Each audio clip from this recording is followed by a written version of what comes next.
तो हेलो मेरे प्यारे बच्चों, कैसे हैं आप सब। उम्मीद है सब बढ़िया होंगे, है ना। चलिए बच्चों, हम पढ़ के आ रहे हैं। आज हम लोग स्टार्ट करने वाले हैं चैप्टर नंबर 2 क्लास 11 का। इससे पहले अगर हम बात करें बच्चों, तो आपको हम ऑलरेडी एक चैप्टर पढ़ा रखे हैं क्लास 11 का, जिसका नाम है some basic concept of chemistry. और वो chapter complete 14 lecture with NCERT book solution के साथ कंप्लीट 14 लेक्चर में अपलोडेड है हमारे YouTube channel Bandwal chemistry education पे। तो अगर आप उस चैप्टर को नहीं पढ़े हैं हमसे, तो प्लीज जा करके बेटा पढ़ लेना, ठीक है। आज की बात करें तो आप लोग अगर न्यू है तो प्लीज हमारे चैनल बंडवाल केमिस्ट्री एजुकेशन को सब्सक्राइब कर ले। यहाँ पे हम आपको zero to hero in chemistry, यानी कि केमिस्ट्री में अगर आपको बेसिक नॉलेज बिल्कुल भी नहीं है, फिर भी आकर के अगर मेरे से पढ़ रहे हैं आप, तो आपको कोई दिक्कत नहीं होगा, आपको मैं सब कुछ सिखा दूंगा। बस आपको मेरे साथ कंटिन्यूटी बना के रखना होगा।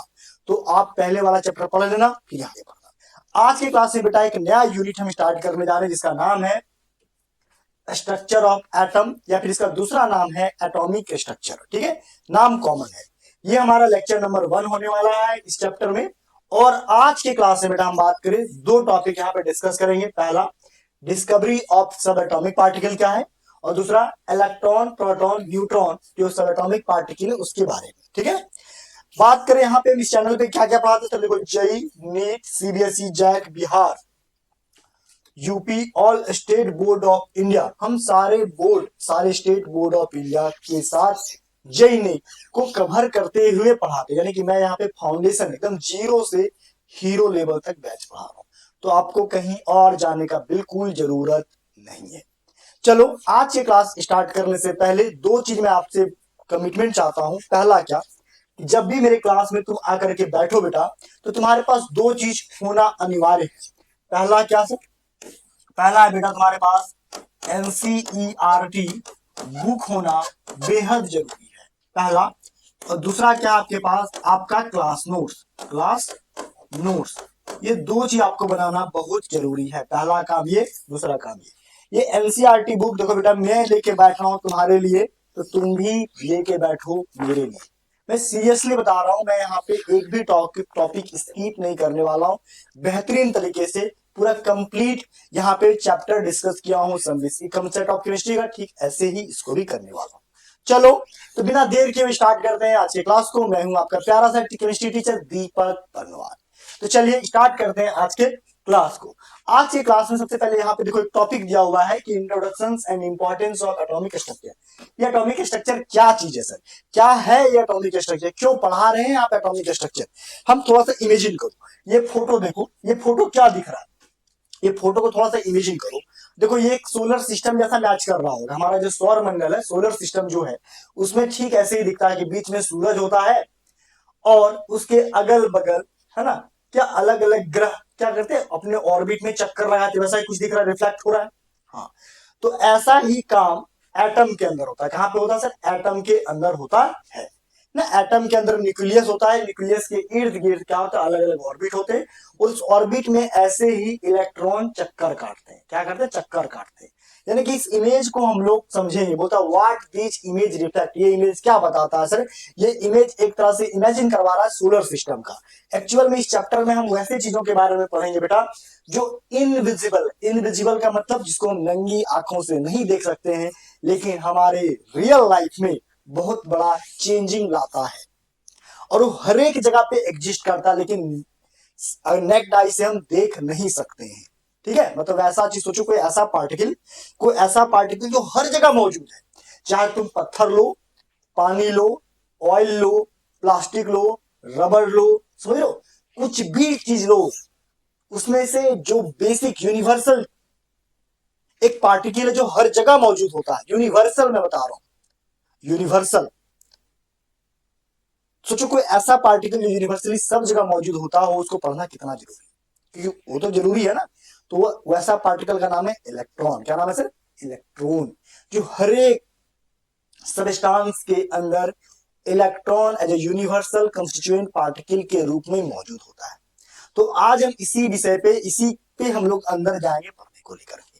चलो स्टार्ट करते हैं आज के क्लास को। आज के क्लास को स्टार्ट करने से पहले हम आपको एटम के थ्योरी कैसे कैसे डेवलप हुआ एटॉमिक स्ट्रक्चर के बारे में, उस पे ले जाना चाहते हैं। देखो सबसे पहले हम आसपास जो भी चीज तुम देखते हो वो सब क्या है, जिसको तुम छू सकते हो, देख सकते हो, है ना, जिसको नाप सकते हो, तोड़ सकते हो, उसको हम क्या कहेंगे, मैटर कहेंगे। क्या कहेंगे सर, मैटर। क्या कहेंगे,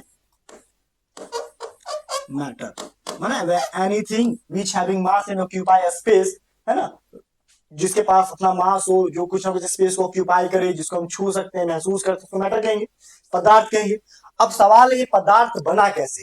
ये पदार्थ कुछ भी हो सकता है। जैसे हम अपने रूम में कुछ चीजें दिखाते हैं, ये पदार्थ तुम्हारा देखो, ये बनाना भी हो सकता है, ये मेडिसिन भी हो सकता है, ये मेडिसिन हो सकता है ना, ये रिमोट हो सकता है। तो एवरी पार्टिकल्स जो हमारे आसपास मौजूद है उसको हम क्या कह देंगे सर, मैटर।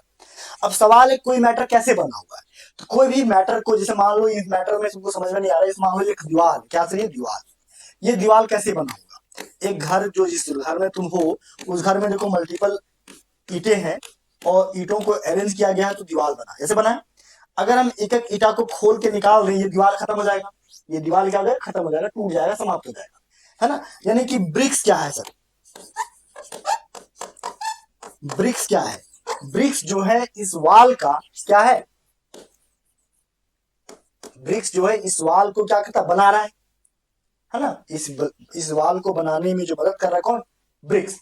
तो ठीक वैसे ही कोई भी मैटर को, अब उस ब्रिक्स को तुम अगर, उस ईटा को हम बोलेंगे इसको ईटा को तोड़ो, तोड़ोगे तो चुन्नी चुन्नी चुन्नी करोगे तो बहुत छोटा सा एक कण मिलेगा, एक छोटा सा कण मिलेगा। ऐसा कण मिलेगा जिसको तुम आगे नॉर्मली तरीके से ना काट सकते हो ना बांट सकते हो, समझ लो। अगर हम ईटा का बात करें, ईटा जो नॉर्मल घर में ईटा मिलता है, उसको तुम तोड़ते जाओ तो अंत में एक ऐसा पार्टिकल तुमको मिल जाएगा जिसको तुम नॉर्मली तरीके से, नॉर्मली मैं बात कर रहा हूं, अपने हाथों से, हथौड़ियों से तुम उसको तोड़ नहीं पाओगे, समझो, अल्टीमेटली उसको तोड़ नहीं पाओगे।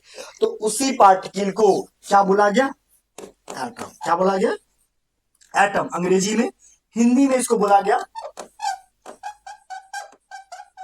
परमाणु। क्या बोला गया सर, परमाणु। अब ऐसा बात कौन बताया था, ऐसा बात लगभग 400 बीसी में बताया गया था। 400 बीसी मतलब बिफोर क्राइस्ट। बीसी का मतलब क्या होता है, देखो बहुत सारे बच्चे नहीं समझे। बीसी का मतलब है क्राइस्ट, यानी ईसा मसीह के जन्म से पहले को बोलते बिफोर क्राइस्ट।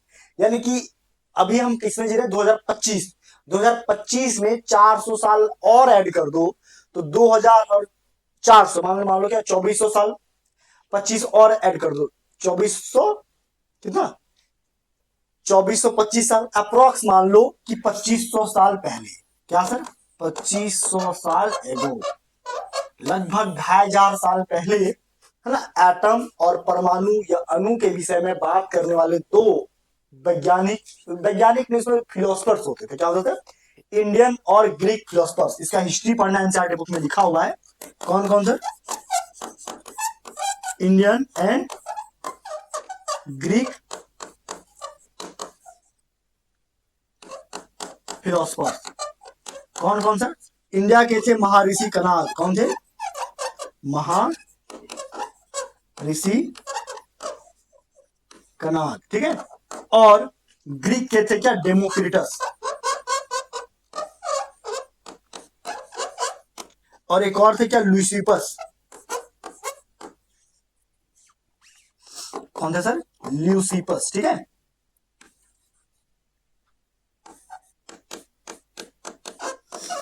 ल्यूसिपस, देखो ये क्या है, ये इंडियन और ग्रीक फिलोसफर्स थे। इन्होंने बोला क्या कि अगर हम कोई भी मैटर को लेंगे और अल्टीमेटली बांटते जाएंगे, ठीक है,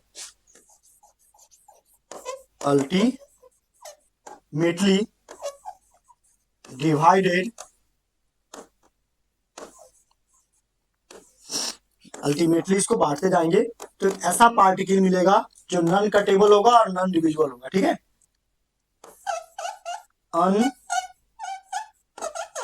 अनकटेबल एंड नॉन डिविजिबल।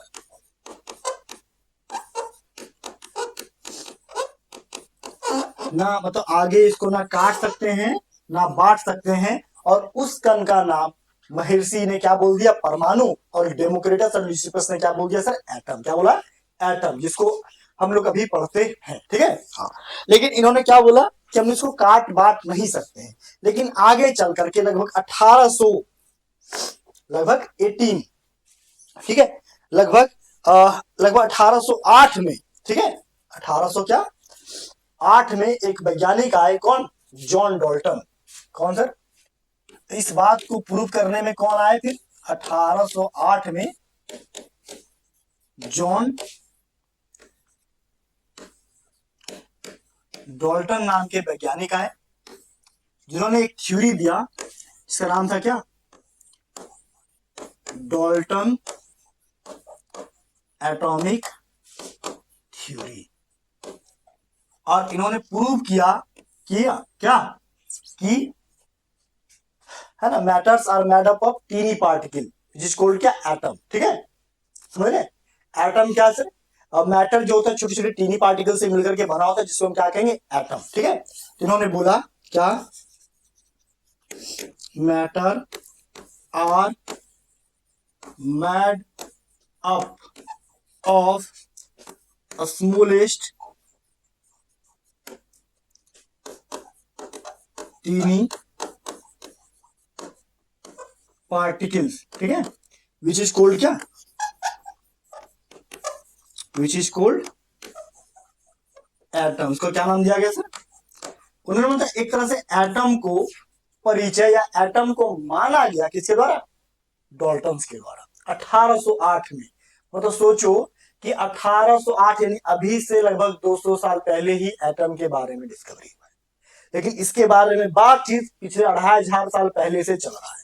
लेकिन बात यह है कि इन्होंने, महर्षि कनाद और ल्यूसिफस ने, उसमें कोई एक्सपेरिमेंट नहीं होता था, इसलिए उनके बात को नहीं माना गया, बस किताबों में लिखा है, जिक्र है, समझ रहे हो। लेकिन इन्होंने, डाल्टन ने इन बातों को प्रूव करके दिखाया, और इस थ्योरी को last chapter some basic concept of chemistry में हम पढ़ाए हैं, समझ रहे हो। तो ये तुम्हारे जनरल इंफॉर्मेशन के लिए चीजें हैं, इस बात को तुम एनसीईआरटी बुक में पढ़ोगे बेटा, वहां बहुत बेहतरीन तरीके से मिलेगा। ठीक है, तो यहां मैंने चीजों को समझाया है, कॉपी में लिख लो, ताकि तुम्हारा जो ब्रेन है उसका डेवलपमेंट बहुत अच्छे से हो, तुम चीजों को बेहतरीन तरीके से समझ सको। ठीक है, चलो अब बात करते हैं यहाँ पे। अब क्या सर कि ये एटम का हिस्ट्री तो आप बता दिए सर कि एटम यहाँ एग्जिस्ट किया, लेकिन एटम जो है, एटम जो बताया गया, ठीक है, एटम जो बताया गया, और डाल्टन ने भी एटम को बोला कि एटम एक ही पार्टिकल है, एटम को आगे हम बांट नहीं सकते हैं। डाल्टन ने भी ये बात बोल दिया, कब, 1808 में, कि एटम को आगे बांट नहीं सकते। लेकिन हुआ क्या कि आगे चल करके कई सारे वैज्ञानिक आए, उन्होंने एटम के अंदर 3 फंडामेंटल पार्टिकल खोज दिया, इलेक्ट्रॉन, प्रोटॉन और न्यूट्रॉन। ठीक है, 1800 के बाद, लगभग 1897 के बाद ये तीनों पार्टिकल एक एक करके डिस्कवर हुआ। मतलब लगभग कितना, 1808 यानी कि 90 साल के बाद एटम को बांट लिया गया, एटम को डिवाइड कर दिया गया। अब एटम को समझने के लिए, उसके अंदर के यूनिवर्स, उसके अंदर के स्ट्रक्चर को समझने के लिए, क्योंकि एटम का स्ट्रक्चर आप लोग क्लास 9 में पढ़े होंगे, जस्ट लाइक वैसे होता है जैसे सोलर सिस्टम के अंदर सूरज है, वैसे एटम के अंदर न्यूक्लियस है, उसके इर्द गिर्द क्या, अलग अलग ऑर्बिट में इलेक्ट्रॉन चक्कर लगाते हैं। तो उसी इलेक्ट्रॉन के एग्जैक्ट पोजीशन को जानने के लिए, अब तुम्हारे मन में सवाल होगा सर इतना जरूरी क्यों है इलेक्ट्रॉन के एग्जैक्ट पोजीशन को जानना। बेटा देखो, इलेक्ट्रॉन के एग्जैक्ट पोजीशन साइंटिस्ट लोग इसलिए जानना चाह रहे हैं क्योंकि जितनी एनर्जी है, हमने शुरुआत में बोला था कि कोई यूनिवर्सल, कोई ऐसा पार्टिकल जो हर जगह मौजूद है, हर जगह मौजूद है, एवरी सब्सटेंस के अंदर मौजूद है, वो है इलेक्ट्रॉन। क्या है, इलेक्ट्रॉन, जो हमेशा मूविंग फॉर्म में होता है। किसमें होता है सर, मूविंग फॉर्म में होता है, यानी कि वही मूव कर सकता है जिसके पास एनर्जी सबसे ज्यादा है। क्या, एनर्जी सबसे ज्यादा है। तो अल्टीमेट हमारा एक ही गोल है, एनर्जी को फाइंड आउट करना। और एनर्जी कहां फाइंड आउट होगा, इलेक्ट्रॉन से। इलेक्ट्रॉन के पोजीशन को समझने के लिए अलग अलग वैज्ञानिकों ने अपना अलग अलग दिमाग लगाया, अलग अलग थ्योरी दिया, और इस तरीके से ये एलिमेंट का, एटम को समझने का ये हिस्ट्री है, अलग अलग वैज्ञानिकों का प्रयास है। देखो सबसे पहले जे थॉमसन ने अपना मॉडल दिया एटम के स्ट्रक्चर को समझने के लिए, उसके बाद रदरफोर्ड ने अपना मॉडल दिया, रदरफोर्ड भी फेल हुए, तो बोर्स ने अपना मॉडल दिया, बोर्स जब फेल हुए तो प्लांक ने अपना एटम को समझाने के लिए प्लांक क्वांटम थ्योरी दिया, प्लांक क्वांटम थ्योरी जब फेल होंगे तो डी ब्रॉगली ने अपना एक हाइपोथेसिस थ्योरी दिया है, और ये फेल होते हैं तो श्रोडिंगर वेव इक्वेशन आता है, और श्रोडिंगर वेव फेल होते हैं तो हाइजेनबर्ग अनसर्टेनिटी प्रिंसिपल आता है। तो एक ही एटम को देखो, एटम कोई आसान चीज नहीं है, जो दुनिया में इतनी परिवर्तन तुम देख रहे हो, चाहे न्यूक्लियर बम हो, चाहे हवा में प्लेन का उड़ना हो, चाहे तुम्हारा टीवी देखना हो, टीवी का खोज बेटा इलेक्ट्रॉन के खोज की वजह से ही हुआ, याद रखना। ये TV, camera, photographic memory, light, पंखा, ये एवरीवेयर जो तुम इलेक्ट्रॉनिक चीजें जो देख रहे हो, उस सब यही एटम के वजह से ही चीजों को आसान किया गया है। इसलिए ये थ्योरी को जानना बहुत जरूरी है। मैं इसीलिए ये सब चीजों को ऐसे बता रहा हूं ताकि तुम्हारे अंदर क्या क्यूरियोसिटी डेवलप। देखो एक चीज जान, वही देश दुनिया में सबसे ज्यादा मजबूती के साथ खड़ा हो सकता है जिस देश का विज्ञान सबसे ज्यादा मजबूत होगा। इसलिए मेरे को विज्ञान पढ़ाने में तो बहुत मजा आता है, तो आई होप आपको भी मजा आएगा। बस मेरे साथ लगे रहो, मैं जैसे जैसे बोल रहा हूँ, देखो मेरे पढ़ाने के बाद तुम एनसीईआरटी किताब को पढ़ लेना, देखना मेरी सारी बात तुमको समझ में आ जाएगी, सच बता रहा हूँ, ठीक है, मजा आ जाएगा। तो ये कहानी है हिस्ट्री है एटम का, अभी आगे समझाएंगे करके।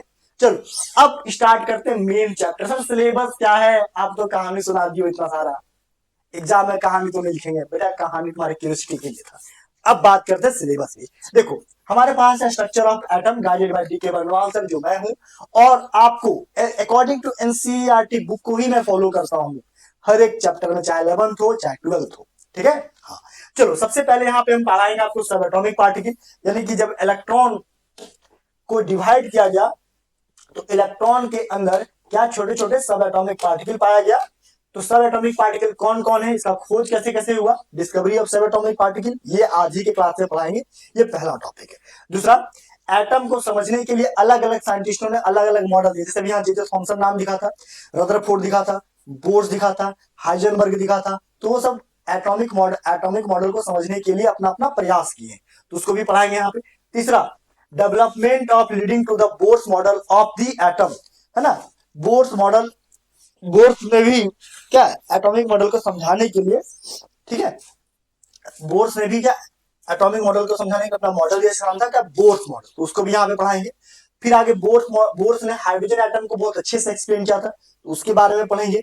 उसके बाद है ये बोर्स के बाद एक बहुत ही अलग मैकेनिक्स यहाँ पे आ जाता है जिसका नाम है क्वांटम मैकेनिक्स।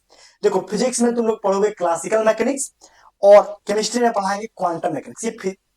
ये जो मैकेनिक्स है ना, ये मोशन का स्टडी कराता है, किसका, मोशन का। अभी इतने क्यूरियोसिटी रखो, आगे बताऊंगा, ठीक है, जो ये रहना। तो क्वांटम मैकेनिक्स अपने आप में बहुत इंपॉर्टेंट है। उसके बाद आता है quantum mechanical model of atom. ये क्वांटम मैकेनिक्स से हम लोग एटम के मॉडल को कैसे समझते हैं, ये भी इस क्लास में इस चैप्टर में पढ़ा। यानी टोटल 6 टॉपिक है बेटा, जो 1 बाय 1 करके कॉपी में नोट करो, यहां से लिखना स्टार्ट करना, यहां से नोट्स बनाना स्टार्ट कर देना, मैं बता रहा हूं, ठीक है। हाँ चलो आगे चलते हैं, आगे चलें। अब पहली बात कर रहा है सर कि ये एटम क्या चीज है। अभी हमने बताया था एटम से पहले क्या, एटम से पहले अभी हमने बताया क्या कि हमारे आजू बाजू में जो भी चीज तुम देखते हो, आजू बाजू में जो भी चीज तुम देखते हो उसको हम क्या कहेंगे सर, मैटर कहेंगे। और ये मैटर अपने कोई ना कोई तरह के एटम से मिलकर के ही बने होते हैं, है ना, कोई ना कोई एटम से मिलकर के ही बने हुए होते हैं। जैसे समझो ऐसे क्या कि मेरे पास अगर पानी है, क्या है सर, पानी, जैसे इस बोतल को ध्यान से रखो, इस बोतल में क्या है सर, पानी है। तो इस बोतल में जो पानी है उस पानी का फॉर्मूला क्या सर, H2O है। तो यहाँ पे 2 अलग अलग तरीके के एटम है, एक हाइड्रोजन एक ऑक्सीजन, यानी कि ये बना हुआ कोई ना कोई एटम से पानी, ये बात तो क्लियर है। अगर मान लो तुम्हारे पास एक लोहे का प्लेट दे दे, ये आयरन का प्लेट है, कौन सा एटम से बना है, आयरन के एटम से बना हुआ है। मतलब कोई भी मैटर लोगे वो कहीं ना कहीं एटम से मिलकर के बना हुआ है। अगर अलग अलग मैटर है तो अलग अलग एटम से बना होगा, ध्यान रखना, अलग अलग मैटर है तो अलग अलग एटम से मिलकर के बना होगा, लेकिन मैटर है तो एटम से ही मिलकर बना होगा, समझे। हाँ ये ध्यान रखना, ठीक है। जैसे सर नहीं समझ में आ रहा, अरे कर कोई गांव है तो गांव में कोई ना कोई आदमी तो होगा ना। जैसे मान लो तुम्हारा गांव है नियामतपुर, तो नियामतपुर में आदमी ही रहता है। ऐसा नहीं कि गांव में जानवर रहेगा, जानवर भी रहते हैं लेकिन आदमी को ज्यादा गिनते हैं। अगर कोई मकतपुर तो वहां पे भी कोई ना कोई आदमी है, मतलब गांव का नाम नहीं होता, आदमी रहेगा। वैसे ही अगर हम कोई भी मैटर लेंगे तो एटम रहेगा। किसका एटम? वहां का एटम, उसी मैटर का एटम, ठीक है। हाँ, तो इसी एटम को समझना। अब एटम को क्यों समझना जरूरी सर? हमने बोला था कि जो एटम का साइज है लगभग 10 का पावर -10 मीटर होता है, यानी कि इतना छोटा इसका साइज है बेटा कि जो हम लिख रहे हैं ना डॉट, उसको तुम माप भी नहीं सकते हो, नंगी आंखों से देख भी नहीं सकते हो। सर इसको क्यों पढ़ा रहे हो? क्योंकि इसी छोटे छोटे एटम के मिलने से बड़ा सा मैटर क्रिएट होता है। वो मैटर नहीं लड़ा झगड़ा वाला, मैटर का मतलब पदार्थ वाला, ठीक है। हाँ, तो अब ये जो एटम शब्द कहां से आया? ये एटम शब्द एक शब्द एटोमिया। क्या है सर? एटोमिया, एटोमिया शब्द से आया। ये एटोमिया शब्द क्या है सर? ये एटोमिया शब्द बेटा ग्रीक वर्ड है। कहां से? Greek word. तो वही हमने लिखा हुआ है कि origin of word of atom. ये एटम वर्ड कहां से डेवलप हुआ? देखो, the word atom has been derived from the Greek word. बेटा ये ग्रीक वर्ड है, ग्रीक वर्ड से एटम मिला, जिसका मतलब है एटोमिया। क्या मतलब है सर? एटोमिया। एटोमिया का मतलब क्या है? ये एटोमिया वर्ड जो है, अभी हमने नाम बताया था किसका, याद करो, डेमोक्रिटस और ल्यूसिपस। ये क्लास 9 के बुक में दोनों का। सारे बच्चों, मुझे कोल्ड हो रखा है, जिसे यार गला फंस रहा है, ठीक है। गला सूख जाता है। चलो, देखा क्या? The word atom has been derived from the Greek word atomia. Atomia का मतलब क्या है? एटोमिया का मतलब है अनकटेबल एंड नॉन डिविजिबल। मतलब वैसा पदार्थ, वैसा पार्टिकल जिसको ना काट सकते हैं ना बांट सकते हो, वो एटम या एटॉम, ठीक है। और ये बात कौन बताया था? डेमोक्रेटस और ल्यूसिपस। और इस बात का जिक्र क्लास 9 के बुक में बहुत अच्छे से है। तुम्हारे भी 12th 11th क्लास की बुक में ये नहीं है, लेकिन 9th क्लास की बुक में है। हाँ, चलो आगे, जिसको लिख लेना। अब इस बात को हम फोटो समझाते हैं। देखो, बोलता है यहाँ पे क्या, अब ये एटोमिया एटम है, जो डेमोक्रेटस और ल्यूसिपस ने बताया। इसको मान्यता कौन दिया एटम के बारे में? कि कोई भी मैटर जो होता है वो स्मॉलेस्ट टीनी पार्टिकल से बना होता है अपने ही, उसको हम कहेंगे मैटर। तो इस बात को सबसे पहले जॉन डाल्टन ने बात बताया था, ठीक है। तो वही बोलता है, what is the first theory of matter that has sound scientific base. बोलता है what is the first theory of matter. Matter का जो पहला थ्योरी है वो साइंटिफिकली बेस पे किसने दिया था, ठीक है, किसने इसका नाम दिया था? तो इसका नाम बेटा सबसे पहले जो दिया था किसके द्वारा? जॉन डाल्टन के द्वारा। बोलता डाल्टन्स एटॉमिक थ्योरी 1808, 1808 में डाल्टन ने अपना थ्योरी दिया था। डाल्टन्स एटॉमिक थ्योरी डिस्क्राइब किया कि atom is the ultimate particle of matter. मतलब मैटर का जो अंततः कण होता है, मतलब अंतिम कण जो है कोई भी मैटर का, वो कोई ना कोई एटम है, ठीक है। तो एक तरह से इसको दूसरे भाषा में क्या लिख सकते हैं कि matter is a made up of a smallest teeny particle which is called क्या? Atom.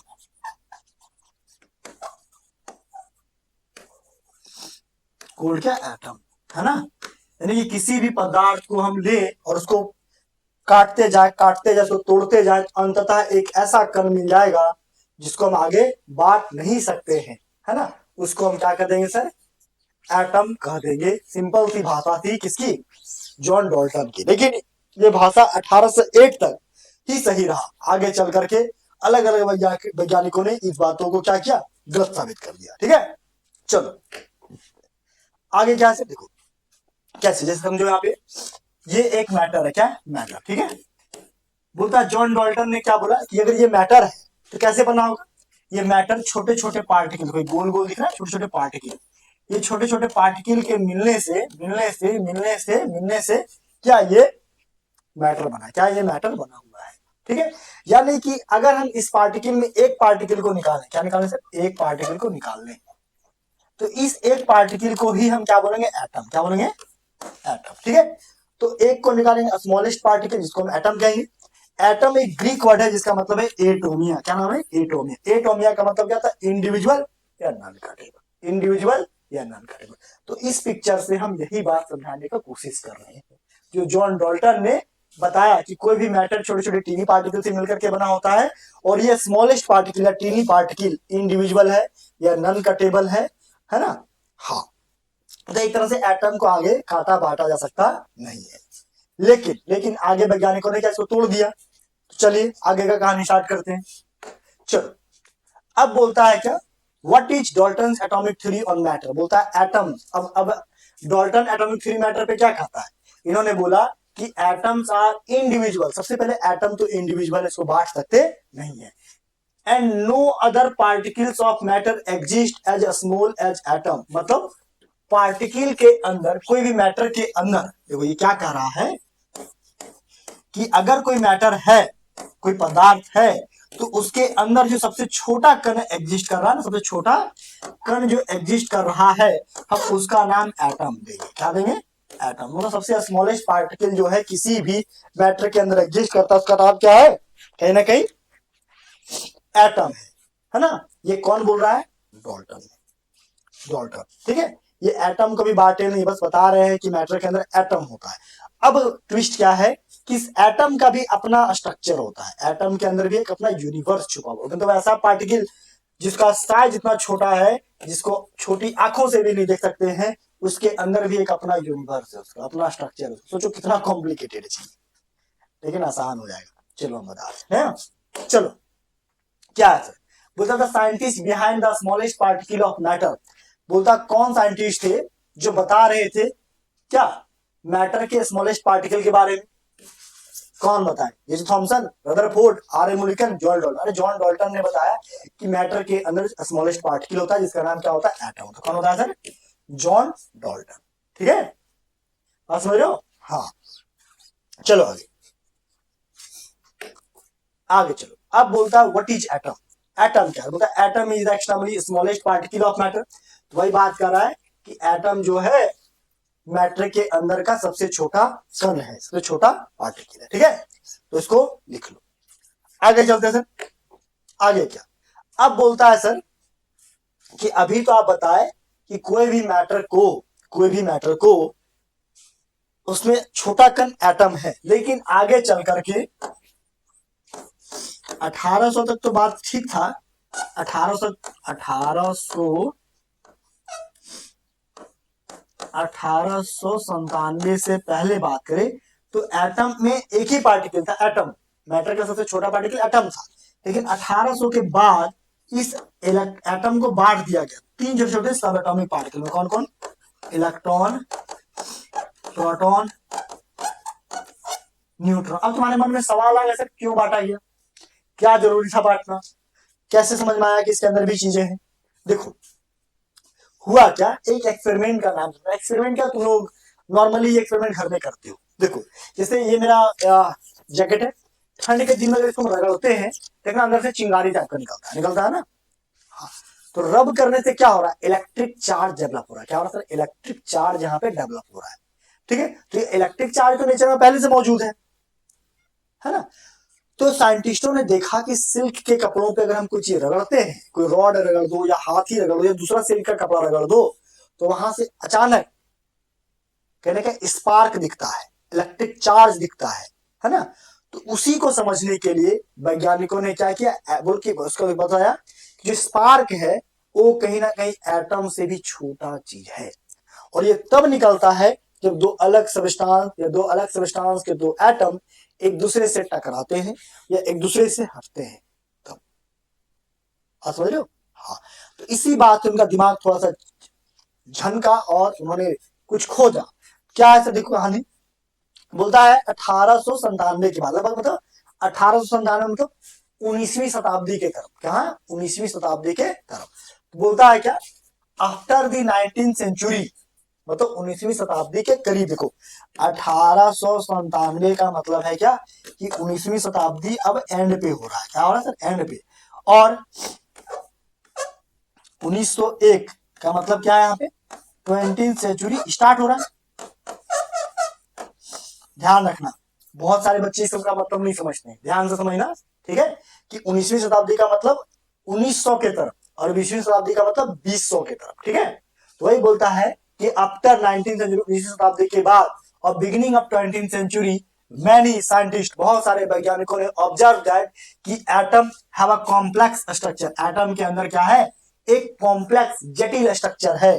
It was made up of still smaller particle like electron, proton and neutron. इन्होंने कई सारे एक्सपेरिमेंट से देखा और महसूस किया कि एटम के अंदर भी उसका कॉम्प्लेक्स स्ट्रक्चर है और उसके अंदर इलेक्ट्रॉन, प्रोटॉन, न्यूट्रॉन और इसके साथ साथ कुछ other at present other particle भी मौजूद है, जिसको सब एटॉमिक पार्टिकल कहते हैं, होता है electron, proton, neutron. At present about 35 सब एटॉमिक पार्टिकल्स आर नॉन, मतलब अभी तक हम लोग जानते, जैसे मान लो ये एटम है, ठीक है, इस एटम का स्ट्रक्चर थोड़ा सा बड़ा बना दें, ठीक है, ये मान लो ये एटम है, क्या ये एटम है, ठीक है। इस एटम का जब स्टडी किया गया तो इसके अंदर बहुत सारे छोटे छोटे पार्टिकल है, जैसे इलेक्ट्रॉन, प्रोटॉन,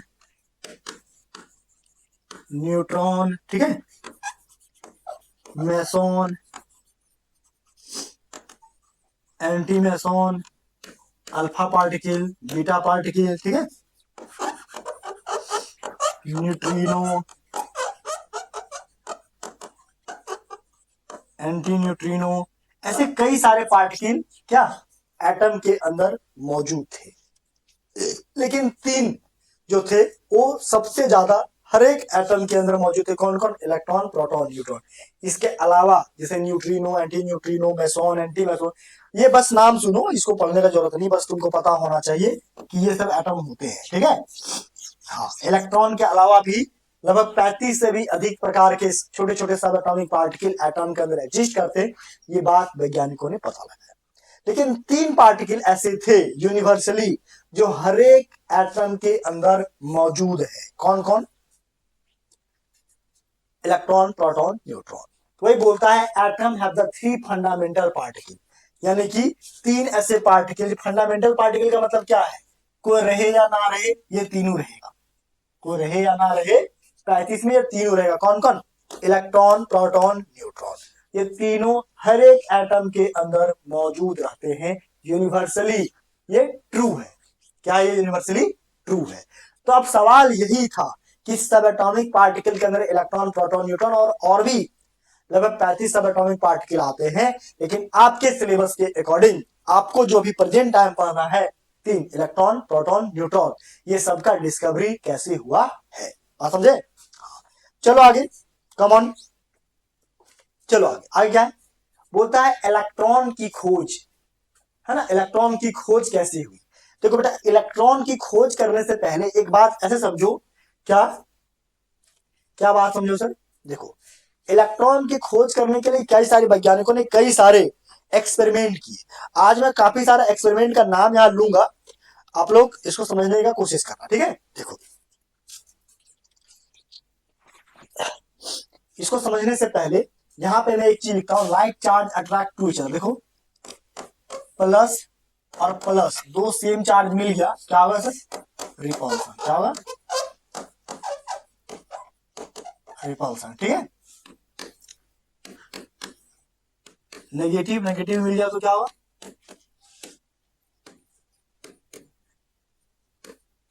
रिपल्सन, ठीक है। लेकिन कोई अपोजिट चार्ज में जैसे प्लस, क्या होगा सर, अट्रैक्शन,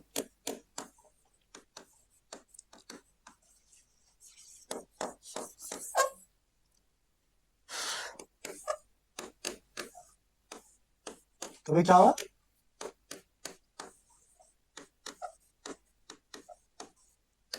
अट्रैक्शन, अट्रैक्शन, ठीक है। ऐसे मतलब लाइक चार्ज का attract, repel to each other, unlike charge attract to each other, ये एक यूनिवर्सल क्या तरह से लॉ है, ठीक है। देखो वही बात यहाँ पे लिखा हुआ है, क्या देखो, बोलता before going into detail discovery of electron we need to keep in mind, हमारे दिमाग में एक बात रखना जरूरी है, बेसिक रूल, क्या, लाइक चार्ज मतलब positive positive charge repel to each other, negative negative charge repel to each other, unlike charge या opposite charge attract to each other, positive negative को अट्रैक्ट करेगा, नेगेटिव पॉजिटिव को attract करेगा। ऐसा क्यों बता रहे? क्योंकि इलेक्ट्रॉन का जब डिस्कवरी होगा ये बात यूज होगा। ठीक है, चलो अब बात करते हैं सर, अब इलेक्ट्रॉन का खोज कैसे कैसे हुआ, ये बात सुनो, ये बात सुनो, इलेक्ट्रॉन का खोज कैसे समझाएगा। देखो हम समझाते हैं कि समझो, देखो तुम लोग अपने घर में यूज देखा हो, ठीक है, देखो तार है, ये तार है, ठीक है, अगर यहां से हम करंट देते हैं, करंट देते हैं यहां पे, मतलब आई करंट दो तो इधर आई करंट मिल जाता है, मतलब इलेक्ट्रिसिटी जो है तार से होकर के जाता है आराम से। इलेक्ट्रिसिटी जो है, देखो इलेक्ट्रॉन शब्द, इलेक्ट्रिसिटी शब्द इलेक्ट्रॉन से आया था, ठीक है, इलेक्ट्रॉस से। देखो ये जो इलेक्ट्रिसिटी है, इस वायर, वायर क्या बना होता है, कॉपर का बना होता है, जनरली कॉपर का, सिल्वर का, गोल्ड का, ये सब बना होता है। यानी कि वायर एक तरह से सॉलिड चीज है, यानी कि सॉलिड चीज के अंदर करंट मूव कर सकता है। बात क्लियर? वो करंट किस फॉर्म में पता भी नहीं, क्योंकि इलेक्ट्रॉन का खोज अभी नहीं की, हम एकदम डेप्थ में ले जा रहे चीजों को, समझो थोड़ा सा। सॉलिड चीज के अंदर करंट जा सकता है, बात क्लियर, तार में करंट जाता है, बात क्लियर। दूसरा, ये बात तो जनरली बहुत सारे वैज्ञानिकों ने जो करंट का खोज किया उन्होंने बता दिया, है ना, लेकिन फैराडे ने एक बात और एक्सपेरिमेंट किया, क्या? उन्होंने दो अलग अलग इलेक्ट्रोड लिया, ठीक है, देखो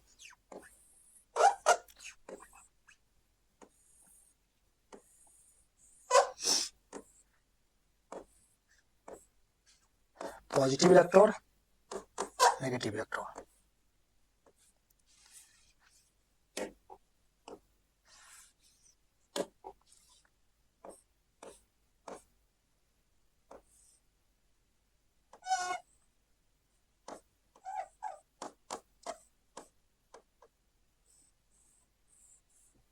ठीक है,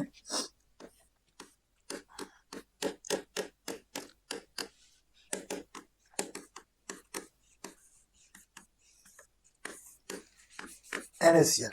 क्या ऑब्जर्व किया फैराडे ने? देखो माइकल फैराडे, कौन? फैराडे। फैराडे ने इलेक्ट्रोलाइसिस करा, ये इलेक्ट्रोलाइसिस प्रोसेस तुम लोग क्लास 9-10 में लिखा होगा। क्या आ रहा था यहाँ पे एक पॉजिटिव रॉड है, एक नेगेटिव रॉड है, करंट दिया गया, इस पानी से होकर के करंट पास हो रहा है, करंट क्या हो रहा है, पानी से होकर के पास हो जा रहा है, मतलब करंट पानी में पास होता है ना, करंट कहां पास हो रहा है सर? लिक्विड फॉर्म में पास हो रहा है। ध्यान सुनो, यहाँ पे करंट सॉलिड फॉर्म में जा रहा है, यहाँ करंट लिक्विड फॉर्म में जा रहा है, यहाँ करंट सॉलिड फॉर्म में, यहाँ करंट लिक्विड फॉर्म में। तो माइकल फैराडे ने सोचा कि जब करंट सॉलिड में जा सकता है, लिक्विड में जा सकता है, तो क्या करंट गैस में जा सकता है? उसके दिमाग में पूरा बात सुझा, क्या करंट गैस में जा सकता है? तो उन्होंने एक चैम्बर बनाया, गैस चैम्बर, देखो इसको बोलते हैं क्या, अभी सब आगे आ गए, देखो इन्होंने क्या किया, ऐसे करके एक वैक्यूम ट्यूब बनाया, ठीक है, समझ रहे हो? अब इस वैक्यूम ट्यूब के अंदर क्या हुआ, गैस भर दिया, क्या भर दिया, गैस। अब गैस जो है, गैस भरा और करंट दिया, करंट दिया तो उन्होंने देखा कि इनविजिबल पार्टिकल जो है, ठीक है, दिख तो नहीं रहा था, लेकिन कुछ तो पार्टिकल था जो इधर से मूव होकर के इधर आ रहा था, इधर से मूव होकर के क्या हो रहा था, इधर डॉट डॉट डॉट आ रहा था। तो ये जो दिख रहा है ना, इस ट्यूब का नाम उन्होंने दिया था क्या, CRT ट्यूब। क्या नाम दिया था? CRT tube. इसका नाम क्या है, कैथोड रे ट्यूब, ठीक है। इस कैथोड रे ट्यूब के बारे में जानकारी फैराडे ने दे दिया था, लेकिन इस पे अच्छे से एक्सपेरिमेंट जो किए थे विलियम क्रूक्स, विलियम क्रूक्स नाम के एक वैज्ञानिक थे, उन्होंने किया था, किसपे, कैथोड रे ट्यूब पे, ठीक है। हाँ, इलेक्ट्रोलाइसिस मतलब उन्होंने बताया कि अगर लिक्विड में करंट जा सकता है तो गैस में भी करंट जा सकता है, ठीक है, करंट क्या है, गैस में भी जा सकता है, ये बात फैराडे ने बताया, लेकिन उन्होंने किया नहीं। इस बात को जोर देकर के जो किए विलियम क्रूक्स ने किए, ठीक है। तो वही बात देखो आगे लिखा हुआ है क्या, देखो बोलता है क्या, Michael Faraday study the discharge of electricity in partially evacuated tube known as cathode ray discharge tube. इन्होंने क्या बोला कि इन्होंने पहले इलेक्ट्रोलाइसिस पर स्टडी किया, इलेक्ट्रोलाइसिस तो इन्हीं का दिया हुआ सिद्धांत है, तो इन्होंने डिस्चार्ज ट्यूब में भी इलेक्ट्रिसिटी को स्टडी किया और उन्होंने एक ट्यूब के बारे में बता दिया, कैथोड रे डिस्चार्ज ट्यूब। क्या Michael Faraday study the discharge of electricity in partially evacuated tube known as cathode ray discharge tube. क्या नाम दिया उन्होंने? Cathode ray discharge tube. बोलता electrical discharge through gas is observe only at very low pressure and high voltage. बोलता है कि gas chamber के अंदर इलेक्ट्रिसिटी पास होगा, है ना, कैथोड से एनोड के तरफ करंट पास होगा, लेकिन इनविजिबल होगा, गैस में दिखेगा नहीं। और ये कब दिखेगा? गैस का प्रेशर बहुत ज्यादा लो होना चाहिए। ये कौन बताया? Michael Faraday. ठीक है, हाँ। अब इसी बात को देखो, बोलता है क्या था, प्रेशर ऑफ डिफरेंट गैस। इन्होंने बाद में अलग अलग गैस डाल करके वैक्यूम पंप को एडजस्ट किया और अलग अलग बार इस एक्सपेरिमेंट को दोहराया। ठीक है, हाँ। अब इसी एक्सपेरिमेंट को बाद में चल करके कौन लिए? इस एक्सपेरिमेंट को बाद में चल करके जॉन डाल्टन ने फिर से, उस एक्सपेरिमेंट में इलेक्ट्रॉन का खोज नहीं हुआ, उन्होंने बताया कि गैस में भी इलेक्ट्रिसिटी जा सकता है लो प्रेशर पे, लेकिन इलेक्ट्रॉन है उसके अंदर, इसका बात उनके दिमाग में भी नहीं आया। ठीक है, देखो अब बोलता है डिस्कवरी ऑफ इलेक्ट्रॉन, यहां से इलेक्ट्रॉन का डिस्कवरी स्टार्ट हो रहा है। बोला कैथोड रे, कौन सा रे सर? Cathode ray. बोलता है in 1891 George John Stoney name the fundamental unit of electricity as electron. देखो अभी हमने क्या बताया कि इलेक्ट्रिसिटी सॉलिड सब्सटेंस तार में भी जा सकता है, लिक्विड सब्सटेंस इलेक्ट्रोलाइसिस के दौरान भी जा सकता है, ठीक है, गैस में भी जा सकता है इलेक्ट्रिसिटी। तो उन्होंने इलेक्ट्रिसिटी का नाम क्या दे दिया? इलेक्ट्रॉन। कॉमन नाम क्या दिया? इलेक्ट्रॉन। कौन? George John Stoney. ठीक है, हाँ। अब बोलता है J Thomson and his team identify electron as in 1897। बोलता है जॉन डाल्टन उसकी टीम ने 1897 में पता लगाया, ये बताया कि इलेक्ट्रॉन, है ना, इलेक्ट्रॉन एज ए पार्टिकल, मतलब इलेक्ट्रॉन एज ए पार्टिकल क्या प्रेजेंट होता है किसी भी एटम के अंदर। अब ये कैसे कैसे होता है सर? देखो इस बात को समझो। देखो अब इन्होंने क्या, वही discharge tube, CRT tube, cathode ray tube. देखो बोलता है इस कैथोड रे ट्यूब में क्या था? देखो दो पार्ट, ये गैस चैम्बर है, गैस ट्यूब है, यहां पे लगा हुआ है क्या? वैक्यूम पंप, जो लो प्रेशर को मेंटेन करता है। बोलता है air at very low pressure. ठीक है, एक तरफ कैथोड नेगेटिव चार्ज प्लेट, उधर एनोड पॉजिटिव चार्ज प्लेट। यहाँ पे हाई वोल्टेज जनरेटर है। बोलता हाई वोल्टेज करंट ये देगा, लगभग कितना करंट देगा? कोई पूछेगा तो बता देना 10,000 वोल्ट करंट सप्लाई करेंगे, तब यहाँ पे कुछ दिखेगा। बोलता डिस्चार्ज ट्यूब, बोलता cylindrical hard gas tube fitted with two metallic electrode connected to a battery. बोलता है गैस डिस्चार्ज ट्यूब जो लेंगे उसके अंदर दो इलेक्ट्रोड होगा, एक कैथोड और एक एनोड। ठीक है, और ये मेटालिक इलेक्ट्रोड होगा। ठीक है, मेटल का इलेक्ट्रोड होगा, इसमें हाई वोल्टेज करंट देंगे तब यहां कुछ देखने को मिलेगा। क्या मिलेगा सर? देखो एक स्पार्क देख रहे हो, हाँ, कि अंदर से क्या हुआ, डॉट डॉट के फॉर्म में इनविजिबल रे इधर से इधर पास हो रहा है। कब? Low pressure. तो बोलता है यहाँ पे क्या? Observation, reading of electric current was observe. यहाँ पे रीड किया गया, ऑब्जर्व किया गया कि इलेक्ट्रिक करंट क्या हो रहा है? पास हो रहा है, लेकिन वो दिख डायरेक्ट नहीं रहा, डायरेक्ट दिख नहीं रहा है। ठीक है, तो बोलता है anode end of tube show by greenish glow on zinc sulphide. इसके लिए क्या किया गया? इसके लिए एनोड पे थोड़ा सा छेदा कर दिया गया। क्या किया गया सर? यहाँ पे होल कर दिया गया, और पीछे जो है एक परत लगाया गया जिसका नाम है क्या? जिंक सल्फाइड का। जैसे समझो कि अगर कोई लाइट जलाएगा, समझ लो, अगर ये लाइट जला, समझो क्या इस पेज में छोटा सा छेद होगा, तो देखना लाइट यहां से पास होकर किधर आ जाएगा, और आगे अगर शीशा लगा दे पक्का पता चल जाएगा लाइट जल रहा है। तो ठीक वही बात, क्या इस डिस्चार्ज ट्यूब के अंदर करंट आ रहा है कि नहीं आ रहा है, इसको समझने के लिए पीछे जिंक सल्फाइड का परत लगाया गया और एनोड पे छोटा सा होल किया गया। तो होल से क्या वो पास हुआ, जिंक सल्फाइड से टकराया और चमका। कैसा चमका सर? ग्रीनिश ग्लो, हरा कलर का एक चमक उत्पन्न हुआ। हरा कलर का चमक उत्पन्न होने का मतलब है कि कोई ना कोई रे उधर से आ रहा है। किधर से आ रहा है? कैथोड से एनोड की तरफ आ रहा है। तो जो रे कैथोड से आएगा उसका नाम क्या होगा, कैथोड रे। क्या नाम होगा, कैथोड रे। तो वही बात यहाँ पे देखो क्या लिखा हुआ है कि वाई आर गैस, एक सवाल है कि why are gas use under low pressure. यहाँ पे गैस लो प्रेशर पे क्यों यूज करते हैं? अगर तुम प्रेशर हाई, गैस को अगर हाई प्रेशर पे रखोगे तो जो इलेक्ट्रिक करंट फ्लो हो रहा है ना, वो फ्लो टूट जाएगा। फ्लो क्या होगा, टूट जाएगा। वही बोलता है at high pressure more number of gas molecules are present. अगर प्रेशर हाई रहेगा तो गैस की मॉलिक्यूल की संख्या ज्यादा होगी। जैसे मान लो इस बोतल के अंदर अगर हम मान लो हीलियम गैस भर दिए, तो हीलियम क्या है, पूरा एटम है। तो एटम ही ज्यादा है तो इलेक्ट्रॉन पता चलेगा, इलेक्ट्रॉन निकला भी तो उसी में खो जाएगा। तो गैस रखना है, बहुत कम मात्रा में गैस रखना है। अगर देखोगे कितना गैस रखा जाता है तो 1 mm टू 0.1 मिलीमीटर के बीच, ठीक है।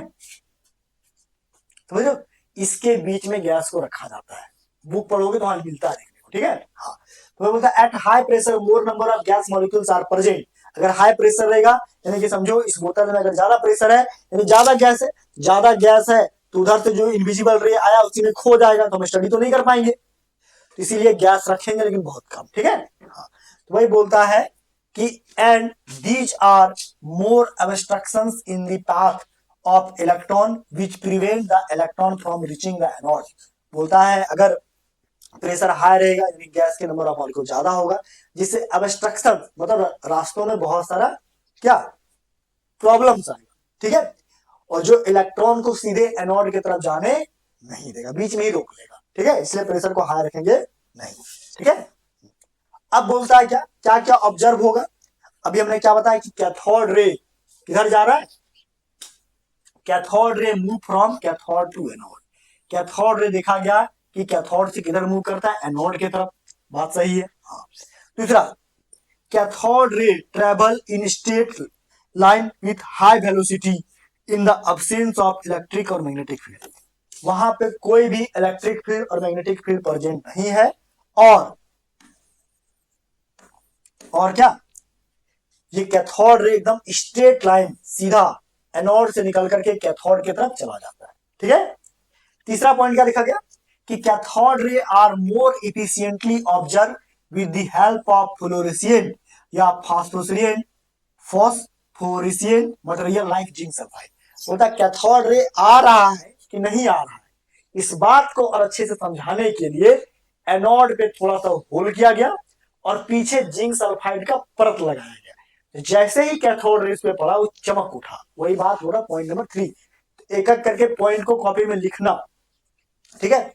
फोर्थ पॉइंट क्या, cathode ray rotate the light paddle wheel placed in their path it so that कि particles of cathode ray particles are material particle which have mass and velocity. देखो हुआ क्या, हुआ क्या, देखो इस कैथोड रे के अंदर देखो, ये कैथोड है, ये एनोड। एनोड में क्या किया है, थोड़ा थोड़ा छेदा कर दिया गया, ठीक है। पीछे जिंक सल्फाइड का परत लगाया गया, तो ये जिंक सल्फाइड का परत से चमक रहा है। ये बात क्लियर है। अब बीच में क्या किया गया, समझो क्या, समझो इस पेपर का एकदम छोटा सा फूल बना ले, ठीक है। ठीक, कुछ ऐसे गोल टाइप का फूल बना दो। वैसे तुम उसको फूकोगे, क्या उधर मूव कर रहा है। वही बोलता है अगर ये रे उधर जा रहा है, ये रे उधर जा रहा है, तो ये इसमें फोर्स लगाएगा, फोर्स लगाएगा, घूमेगा एक बार दो बार। तो देखा क्या गया कि ये पार्टिकल एक बार दो बार तीन बार घूम घूम के इस तरफ चला गया। क्या हुआ, उस तरफ चला गया। अगर पार्टिकल मूव कर रहा है तो कोई भी चीज मूव कब करेगा, जब उसको धक्का देंगे।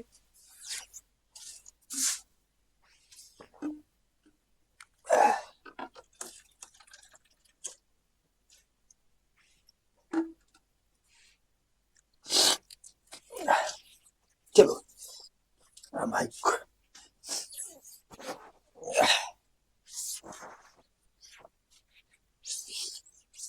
कोल्ड एकदम नेक्स्ट लेवल पे है। चलो अभी क्या बताएं, ये जो कैथोड है बेटा, कैथोड रे यहां जब आएगा इसे टकराएगा, जब भी टकराएगा कि गोल गोल घूमेगा। गोल गोल घूमने का मतलब क्या है, कि जो रे है एक तरह से रे तो है, रे मतलब लाइट, रे मतलब लाइट जो यहाँ पे चमकने से पता चल रहा है। अब रे इज अ पार्टिकल, वाई, क्योंकि ये कागज के व्हील को धक्का दे करके इधर से इधर ले आए, समझ रहे हो, मतलब कि ये कैथोड रे के पास धक्का दे रहा है, यानी कि उसके पास फोर्स देने का पावर है, फोर्स वही दे सकता है जिसके पास पार्टिकल है, वजन होगा कुछ उसका, समझ रहे हो। हाँ, तो वही बोलता है कि कैथोड रे के पास पार्टिकल नेचर भी है और वेलोसिटी भी, मास भी और वेलोसिटी भी है, ठीक है। हाँ, तो वही बात बोलता है यहाँ पे, इस बात से यही बात पता चल गया क्या, वही बात यहाँ क्या पता चला कि मटेरियल पार्टिकल्स बीच है मास एंड वेलोसिटी, मतलब कैथोड रे जो है इसके पास अपना कुछ ना कुछ मास भी है सर, और इसका कुछ ना कुछ वेलोसिटी भी रखता है, स्पीड भी रखता है, ठीक है, ठीक है। हाँ, तो सबको कॉपी में छाप लेना। देखो अब इस बात को और अच्छे से प्रूव करने के लिए, है ना, जे थॉमसन ने मल्टीपल एक्सपेरिमेंट कर डाले, एक एक्सपेरिमेंट से पता नहीं चला, एक पैडल डाल के एक्सपेरिमेंट किया, दूसरा प्लेट डाल के एक्सपेरिमेंट किया, ठीक है। देखो ये कैथोड, ये एनोड, यहां पे छेड़ा किया, ठीक है। अब इसके ऊपर क्या, पॉजिटिव चार्ज नेगेटिव चार्ज आया, क्यों लगाया सर, देखो अगर ये पॉजिटिव चार्ज होगा, अगर ये पॉजिटिव चार्ज होगा तो पार्टिकल, देखो ये कैथोड पे नेगेटिव पार्टिकल, एनोड पे पॉजिटिव पार्टिकल, अगर ये रे नेगेटिव है, रे क्या नेगेटिव, तो negative charge attract to positive charge, तो देखो ये रे क्या हुआ, ऊपर तरफ फ्लक्चुएट किया, पहले सीधा पास किया गया, बाद में पॉजिटिव नेगेटिव प्लेट लाया गया, ये एरो नीचे आता, नेगेटिव की तरफ अट्रैक्ट होता, पॉजिटिव चार्ज, नेगेटिव तरफ अट्रैक्ट नहीं हुआ, ऊपर चला गया, यानी कि पॉजिटिव तरफ अट्रैक्ट हो रहा है, यानी कि आने वाला रे जो है कहीं ना कहीं क्या है, नेगेटिवली चार्ज है। कैसा चार्ज है सर, नेगेटिवली चार्ज है, ये बात प्रूफ हुआ थॉमसन ने दूसरे एक्सपेरिमेंट करके, ठीक है। तीसरा क्या किया, एक बार इलेक्ट्रिक फील्ड लगाया, दूसरा बार मैग्नेटिक फील्ड लगाया, तो मैग्नेटिक फील्ड लगाने से भी क्या हुआ, ये डिफ्लेक्ट हो गया, क्या हो गया, ये डिफ्लेक्ट हो गया। देखो ये जो एक्सपेरिमेंट देख रहे हो, यही सेम एक्सपेरिमेंट तुम्हारा जो टीवी है, पुराने जमाने का जो टीवी था, इसमें सेम यही एक्सपेरिमेंट यूज होता था। टीवी खोल के देखना, कभी पीछे ऐसे ही लाइट जलता था ना, कैथोड एनोड से जाकर यहाँ स्क्रीन, ये जिंक सल्फाइड का स्क्रीन होता है, ठीक है, और यहीं पे बैठ के तुम सामने से पिक्चर ट्यूब पे पिक्चर देखते हो, सेम यही एक्सपेरिमेंट यूज हुआ है टीवी बनाने, टीवी भी इसी के बाद बना था, ये भी याद रखना। फोटोग्राफिक मेमोरी जो देखते हो, कैमरा, फोटो बनना, फोटो शूट होना, सब इसी खोज के बाद डेवलप हुआ, इसलिए खोज बहुत इंपॉर्टेंट है। हाँ देखो क्या बोलता है यहाँ पे, बोलता cathode ray are deflected in the presence of electric field, electric field में ले जाएंगे, कैथोड रे क्या हो रहा है, डिफ्लेक्ट हो रहा है, किधर हो रहा है, पॉजिटिव प्लेट की तरफ हो रहा है, पहला।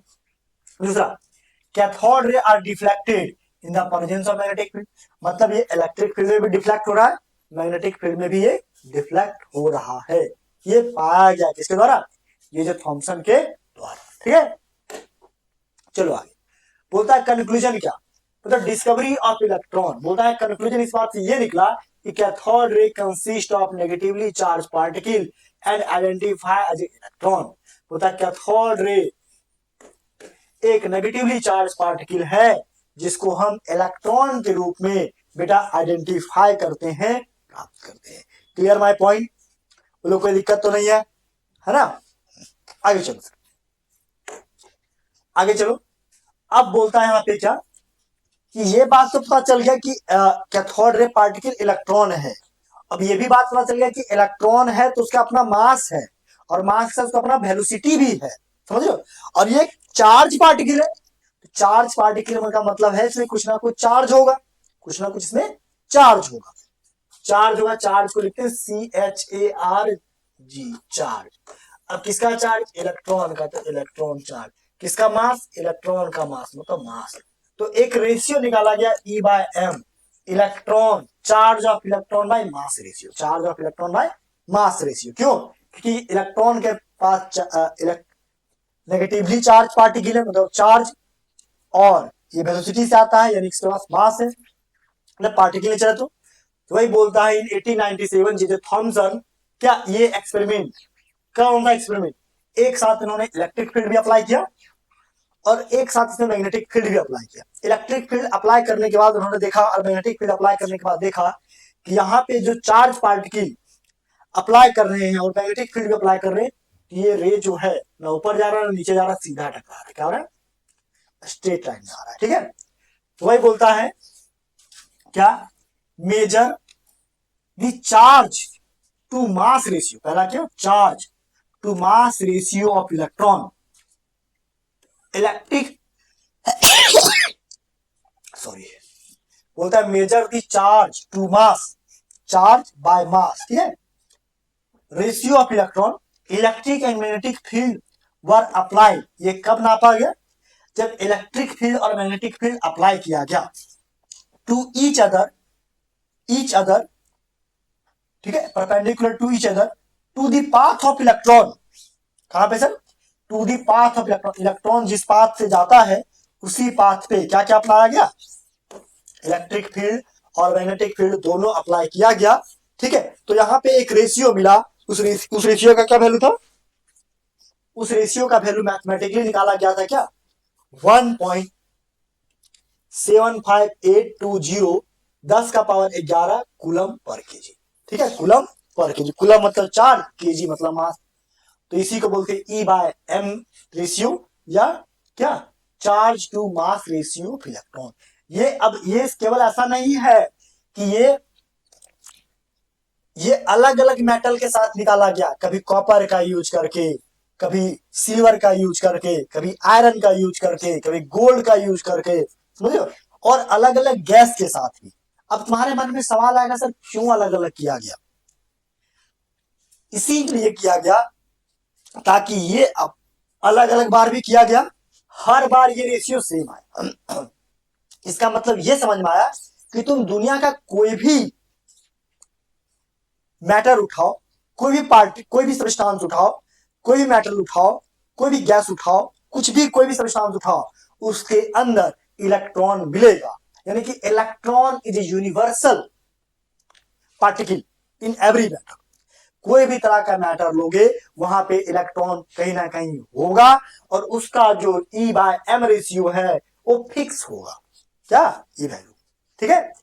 इसी बात को देखो और अच्छे से क्या लिखा, बोलता है charge to mass ratio same irrespective of, देखो यही है जे थॉमसन बाबू, ठीक है, बाबा बाबा बोलो, बाबा बाबू, बोलता है नेचर ऑफ द गैस, अलग अलग गैस लिया गया, और मटेरियल ऑफ कैथोड, अलग अलग मटेरियल का कैथोड लिया गया, ठीक है। तो इलेक्ट्रॉन्स आर फंडामेंटल पार्टिकल, पाया गया कि हर बार इलेक्ट्रॉन है वहां पे, और उसका चार्ज बाय मास रेशियो जो है सेम आ रहा है, एक ही आ रहा है, ठीक है।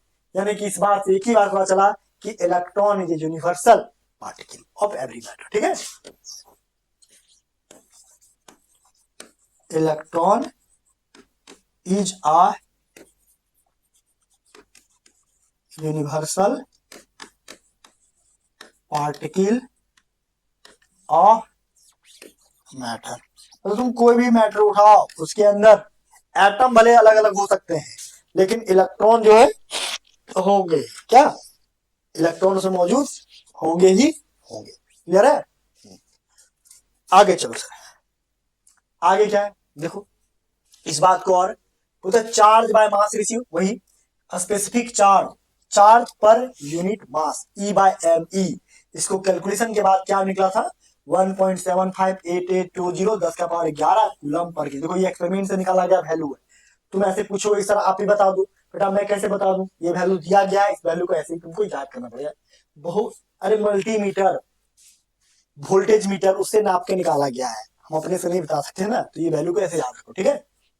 हाँ, अब क्या हुआ, इन्होंने ई बाय एम रेशियो को ही बताया था, बाद में इलेक्ट्रॉन का जो चार्ज है, इलेक्ट्रॉन का जो चार्ज है कितना है सर, 1.602 10 का पावर -19 कूलम। देखो चार्ज ऑफ इलेक्ट्रॉन कितना याद करो, कितना, -1.602 10 का पावर -19 कूलम। देखो माइनस इससे लगा क्योंकि इलेक्ट्रॉन एक नेगेटिवली चार्ज पार्टिकल, ठीक है। हाँ, और दूसरा क्या, मास ऑफ इलेक्ट्रॉन कितना है, 9.1 10 का पावर -31, इसका मास भी निकाला गया।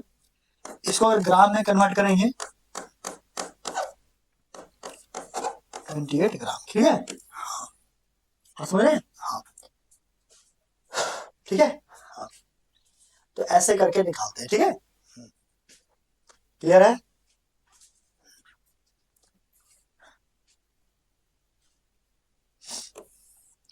देखो अगर मास ऑफ इलेक्ट्रॉन निकालना है तो क्या करना पड़ेगा, इसको निकालने के लिए हम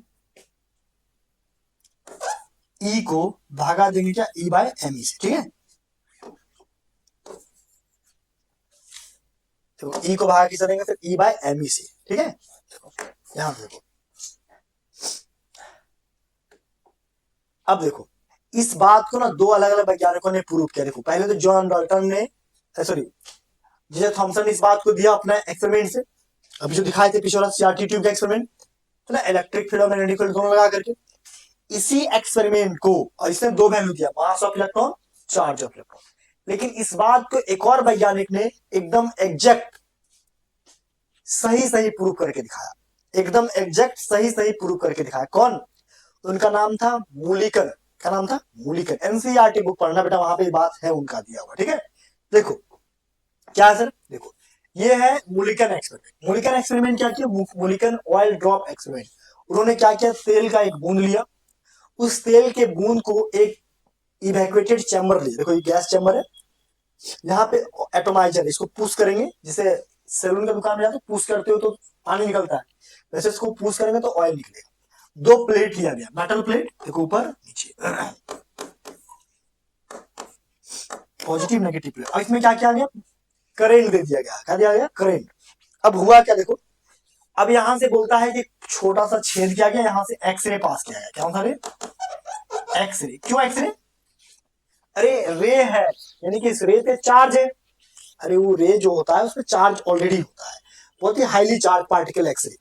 तो जब एक्सरे जिस पे पड़ेगा, अरे मतलब मान लो कि अगर इस एक तार में करंट, उस तार को तुम टच करो तो करंट तुमको लगता है, लगता है ना, हाँ वैसे ही। तो एक्सरे भी एक तरह का चार्ज पार्टिकल, उसके अंदर एक तरह से इलेक्ट्रॉन है, ठीक है, करंट है। जब ये आएगा तो इससे जो चीज टकराएगा उसमें भी क्या है, चार्ज आ जाएगा। तो ऊपर से क्या किया, इस प्लेट में थोड़ा सा छेद कर दिया, पतला सा।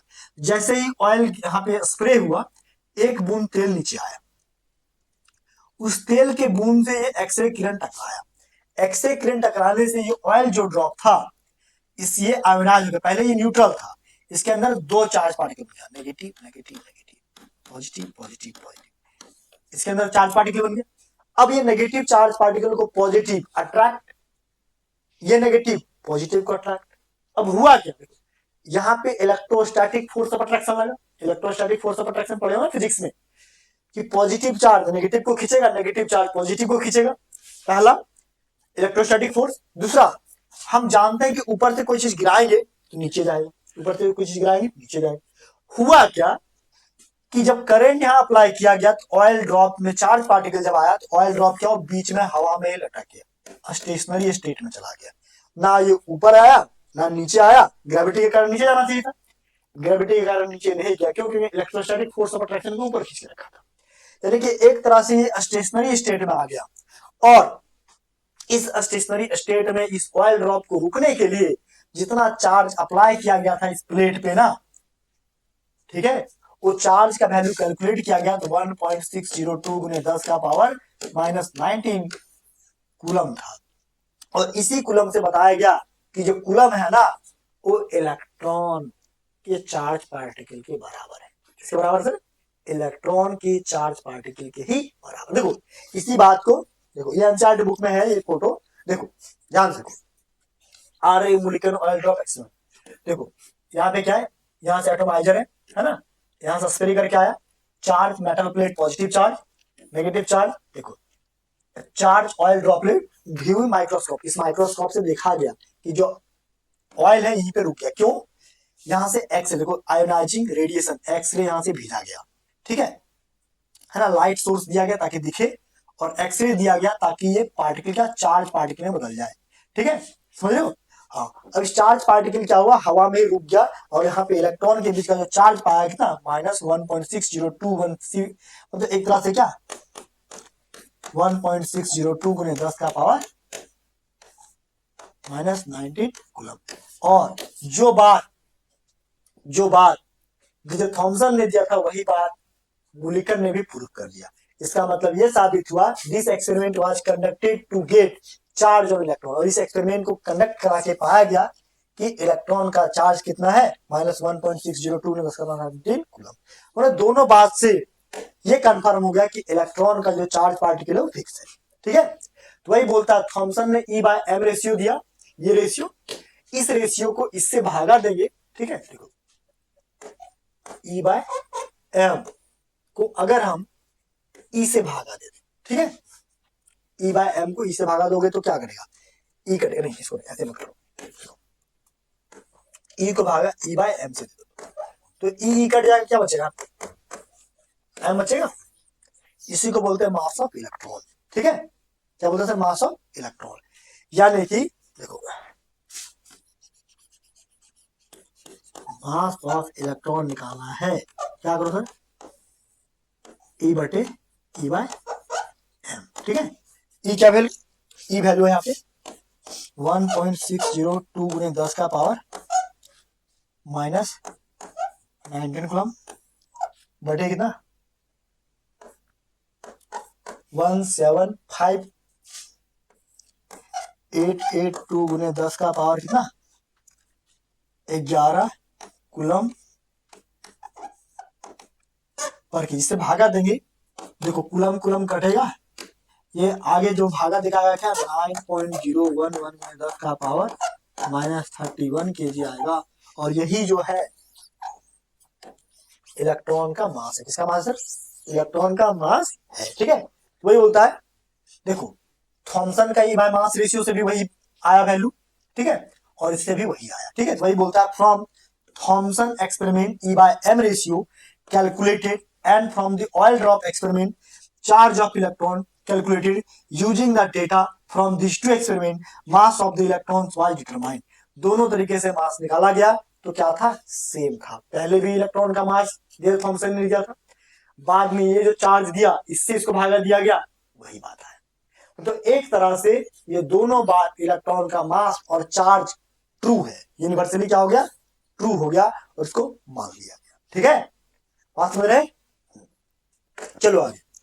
अब आता हमारे पास क्या, देखो वही बात को लिखा गया क्या, देखो कि be carefully measuring the effect of electric field strength of motion of oil drop Millikan concluded that कि magnitude of electrical charge Q on droplet always an integral multiple, मतलब उसके अंदर जितना भी इलेक्ट्रॉन होगा, ठीक है, अगर इलेक्ट्रॉन की संख्या 1 है तो 1.6 में 10⁻19 कूलम होगा, 2 होगा तो 2 गुने ये चार्ज, अगर 3 इलेक्ट्रॉन है तो ये चार्ज, मतलब क्या Q बराबर क्या, Q बराबर क्या Ne, number of electron into charge of electron. ठीक है, क्लियर है, तो ये मुलिकन के द्वारा दिया गया था। अब आगे चलो सर, इसी बात को देखो यहाँ पे लिखा गया E/m रेशियो, इसको भागा दे दिए तो क्या मास ऑफ इलेक्ट्रॉन अभी जो दिखाए थे ये आया। ठीक है, ये बात को लिख लो, इलेक्ट्रॉन का चार्ज और इलेक्ट्रॉन का मास। चार्ज ऑफ इलेक्ट्रॉन क्या सर, देखो फिर से लिख दे रहे हैं, ये याद करना है तुमको। चार्ज ऑफ इलेक्ट्रॉन कितना -1.6 गुणे 10 का पावर -19 कूलम, चार्ज ऑफ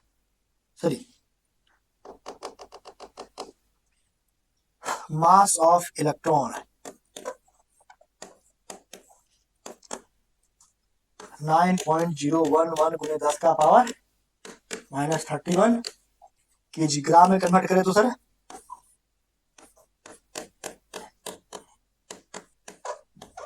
ठीक है, ये दोनों बात लिख लीजिए।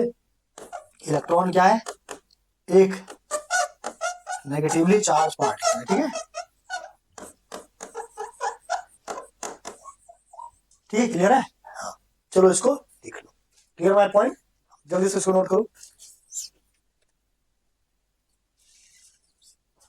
चलो तो यहाँ पे ये हमारा कंप्लीट होता है। ठीक है, हाँ, याद करो यहाँ पे चैम्बर में 2 तरह का फोर्स लगता है, कौन, ग्रेविटेशनल और electrostatic. Electrostatic force positive negative charge, और ऑयल को गिरने के लिए जो फोर्स खींच रहा था क्या है, ग्रेविटेशनल फोर्स। और इसी बीच में क्या हो रहा है, ऑयल एक स्टेशनरी स्टेट में बस फंस जा रहा है, और उस स्टेशनरी स्टेट से हम लोग क्या कर रहे हैं सर, उसके चार्ज को मेजर कर लेते हैं। ठीक है, हाँ चलो, तो आज के क्लास को बेटा यहीं पे हम समाप्त करते हैं। ठीक है, हाँ अगली क्लास में हम डिस्कवरी ऑफ प्रोटॉन बताएंगे, वरना ये क्लासेस बहुत लंबा हो जाएगा। आई होप ये क्लासेस आपको बहुत अच्छा और इंटरेस्टिंग लगा होगा।